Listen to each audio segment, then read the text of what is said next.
कह सकते हैं कि हीरा है। सबसे नक्काशी उनकी अच्छी है। बिल्कुल बिल्कुल बहुत अच्छी है। और जब हीरा आएंगे तो फिर उसका तो कुछ ना कुछ दिखेगा ना, इसका बहुत बेहतर होगा फ्यूचर में शिक्षा व्यवस्था। हाँ बिल्कुल, हीरे ही आए, हीरा क्या प्लैटिनम आए हैं। बिल्कुल।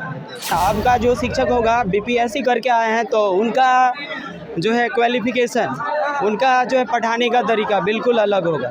हम लोग पूरे जी जान से लगा देंगे और बच्चों की कमी को दूर करना चाहेंगे। और अतुल सर ने अच्छा एग्जाम कराया है। बिहार सरकार से खुश हैं? हाँ बिल्कुल।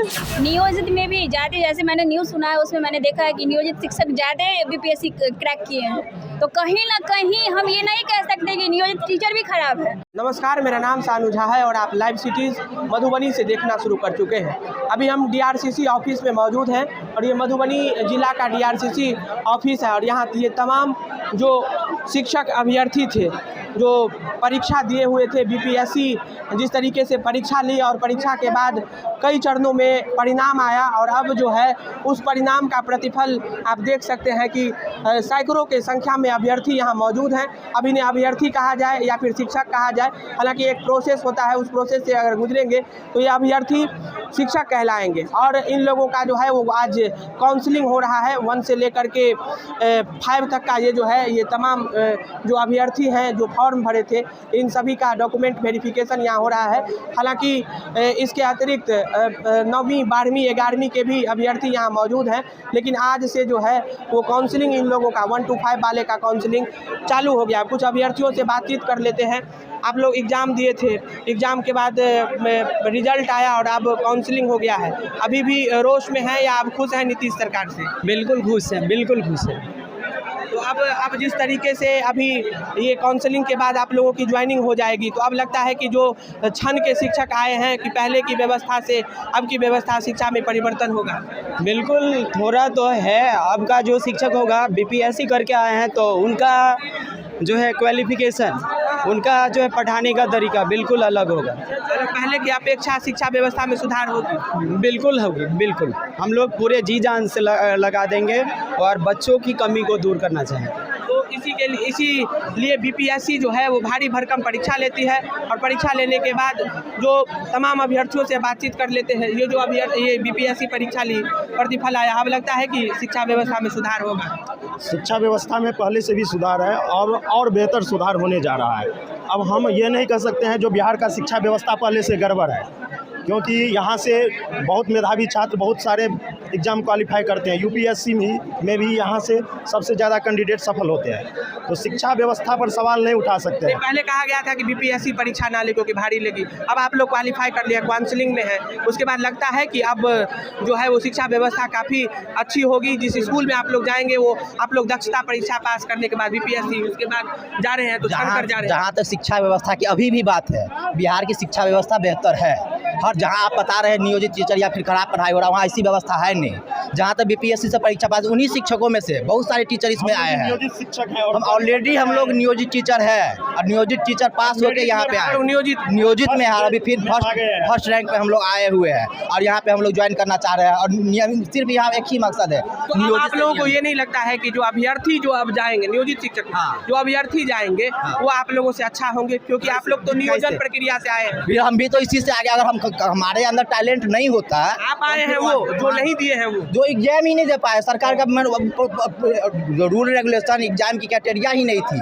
यहाँ पे अगर सिर्फ सेवा निरंतरता वेतन संवर्धन का लाभ अगर दिया जाता तो हम लोग ऑलरेडी इसमें है और फायदा हम लोग को मिलता है। जो नहीं दिए तो वो तो बेईमानी कर रहे हैं, उनके साथ गलत हुआ है, उनके साथ सरकार का नियमावली ही सही नहीं है। हम लोग तो रिस्क लेके आए हैं, रिस्क लेकर के आई हैं। जी जी निकल गया जी, तभी तो काउंसलिंग में आई है। जी जी। अब लगता है कि विधि व्यवस्था अच्छी होगी बिहार की, नियोजित वाले से अच्छे आप लोग पढ़ाएंगे या नियोजित वाले अच्छे हैं? नहीं, अब हम ये नहीं कह सकते कि नियोजित वाले खराब हैं, क्योंकि बहुत सारे अभ्यर्थी नियोजित वाले इस एग्ज़ाम को कंडक्ट करके यहाँ पे आए हुए हैं काउंसलिंग के लिए। तो हम ऐसा नहीं कह सकते कि वो बेहतर नहीं है, हम ज़्यादा बेहतर है, ऐसा नहीं कह सकते।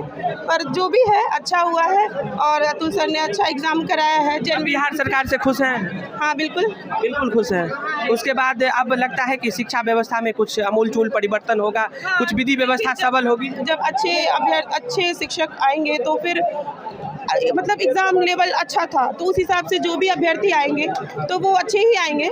मतलब एग्ज़ाम जिस तरीके से लिया गया है उसके बाद काउंसलिंग में आना हुआ है, काफ़ी टफ एग्ज़ाम माना गया था 1 से लेकर 5 तक का। उसके बाद आप लोग शिक्षिका बनेंगी। अब लगता है कि बिहार में शिक्षक भी छन कर जाएंगे और विद्यार्थी भी अच्छे निकलेंगे। हाँ, ये तो मानने वाली बात है कि शिक्षक छन के आ रहे हैं, लेकिन नियोजित में भी ज़्यादा, जैसे मैंने न्यूज़ सुना है उसमें मैंने देखा है कि नियोजित शिक्षक ज़्यादा BPSC क्रैक किए हैं। तो कहीं ना कहीं हम ये नहीं कह सकते कि नियोजित टीचर भी खराब है, उसमें भी टैलेंट है, उनमें भी उन लोगों को भी आगे आंदोलन करें, आप काउंसलिंग आ गई है। बिल्कुल, ये तो बहुत अच्छी बात है कि बहुत अच्छे से टाइम सबको करवा के फिर सबसे पहले यहाँ ट्रेनिंग सेंटर भेजा जा रहा है।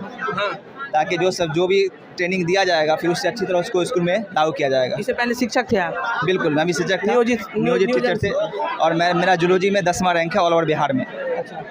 ऑल ओवर बिहार में 10वां रैंक। 10वां रैंक जी। तो इसके 9वीं 12वीं वाले होंगे आप? जी 11 12। हाँ, 11 12 जी 11 12। तो लगता है अब जो अभ्यर्थी BPSC से परीक्षा दे करके गए हैं वैसे ही वो छन कर आए हैं, तराश कर आए हैं। बिल्कुल, कह सकते हैं कि हीरा है। हाँ, सबसे नक्काशी उनकी अच्छी है। बिल्कुल बहुत अच्छी है। और जब हीरा आएंगे तो फिर उसका तो कुछ ना कुछ दिखेगा ना, इसका बहुत बेहतर होगा फ्यूचर में शिक्षा व्यवस्था। काफ़ी टैलेंटेड लोग आए हैं और इस बहुत आगे तक एक इससे और तो सबसे नियोजित वाले अपने आप को टैलेंटेड नहीं समझते हैं? बिल्कुल टैलेंटेड, तब तो ऑल ओवर बिहार में 10 रैंक लाए हैं। जूलॉजी में 10वां रैंक है मेरा। अब मैक्सिमम लोग तो टीचर ही हैं सर, हमारे ये भी टीचर हैं। तो ये तो गवर्नमेंट को वैसा सोचना है। ठीक है ना, ठीक है, सारे एकदम मैक्सिमम लोग हैं नियोजित टीचर। अभी काउंसलिंग में आप लोग आए हैं और अब जो है वो आप लोगों का ट्रेनिंग चालू हो जाएगा। अब लगता है कि नियोजित वाले जो थे वो भी बहुत सारे हैं, ऐसी बात नहीं है। नियोजित वाले में और आप लोगों में डिफरेंस पैदा कर दिया गया, क्योंकि अभ्यर्थी आएंगे BPSC से परीक्षा दे करके एक तरह से उत्तम वेतनमान मिलेगा और उत्कृष्ट शिक्षक आएंगे, ऐसा लगता है आपको? देखिए, जो नियोजित शिक्षक हैं उनको बहुत एक्सपीरियंस है और जो न्यू टीचर्स आ रहे हैं वो उनको भी एक्सपीरियंस है कहीं ना कहीं, वो भी कहीं प्राइवेट सेक्टर में कहीं वर्क कर रहे हैं। तो मेन है कि उनको अपनी स्किल्स एम्बेरस करने का उनको चांस मिलेगा और ये है कि उनको नियोजित शिक्षक के साथ साथ उनसे कुछ सीखने को मिलेगा। और हमारी एजुकेशन के आए हैं, हीरा आए हैं क्या? हाँ बिल्कुल, हीरे ही आए, हीरा क्या प्लैटिनम आए हैं। बिल्कुल, ये तमाम अभ्यर्थी थे जिनसे हमने खास बातचीत किया है। इनका कहना है कि ये सभी तरस कर आए हैं, काफ़ी अच्छी इनकी नक्काशी हुई है। शिक्षा व्यवस्था में जाएंगे, जो सरकार महत्वाकांक्षा को लेकर के इन लोगों की परीक्षा ली है उस महत्वाकांक्षा पे ये सभी उतरेंगे और उतरने के बाद कहा है कि कुछ तो परिवर्तन ज़रूर होगा। जिस तरीके से शिक्षा विभाग में थोड़ी बहुत गड़बड़ियाँ देखने को मिलती है, मिडिल स्कूल, प्राइमरी स्कूल, इन तमाम शिक्षा व्यवस्था जहां लागू होती है, इन सभी व्यवस्था में आमूलचूल परिवर्तन होगा ये अभ्यर्थी जब शिक्षक बनकर जाएंगे। ऐसे ही तमाम छोटे बड़े खबरों को लाइव सिटीज़ पर देखते रहे। हम अभी DRCC ऑफिस में थे और मधुबनी से सानू झा की रिपोर्ट लाइव सिटीज़ के लिए।